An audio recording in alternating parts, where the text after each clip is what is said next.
মন খারাপ ঢাকায় সিনেমার আলোচিত নায়িকা পরীমনির।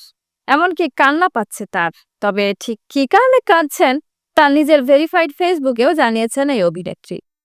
ভারতের ভিসা না পাওয়ায় তার কান্না পাচ্ছে বলে জানান তিনি। শুক্রবার 17ই জানুয়ারি ভারতে মুক্তি পাচ্ছে পরীমনি অভিনীত সিনেমা ফেলুবক্সি। এর মধ্য দিয়ে কলকাতার সিনেমায় অভিষেক হচ্ছে তার। তবে ভিসা না পাওয়ায় সিনেমার প্রচারে ভারতে যেতে পারছেন না তিনি। বৃহস্পতিবার 16ই জানুয়ারি বিকেলে এক ফেসবুক পোস্টে পরীমনি লিখেন, আগামীকাল 17ই জানুয়ারি 2025 আমার প্রথম সিনেমা হেলুবক্সি রিলিজ হবে।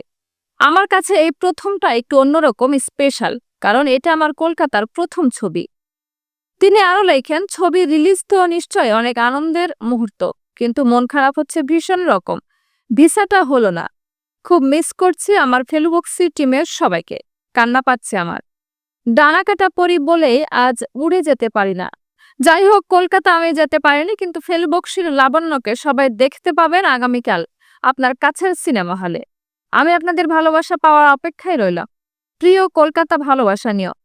ফেলুবক্সি সিনেমাটি মূলত থ্রিলার ঘরানার। সিনেমাতে পরীমনি ছাড়াও সোহম চক্রবর্তী ও মধুমিতা সরকার অভিনয় করেছেন। সিনেমাটি পরিচালনা করেছেন দেবরাজ সিনহা। ছাত্র জনতার অভ্যুত্থানের মুখে গত 5ই আগস্ট দেশ ছেড়ে ভারতে পলায়ন করেন শেখ হাসিনা। এখনও দেশটিতে অবস্থান করছেন আওয়ামী লীগ সভানেত্রী। আর অভ্যুত্থানের পর থেকেই বাংলাদেশিদের ভিসা দেওয়া কমিয়ে দিয়েছে ভারত, যে কারণে আবেদন করেও ভিসা পাননি পরীমনি।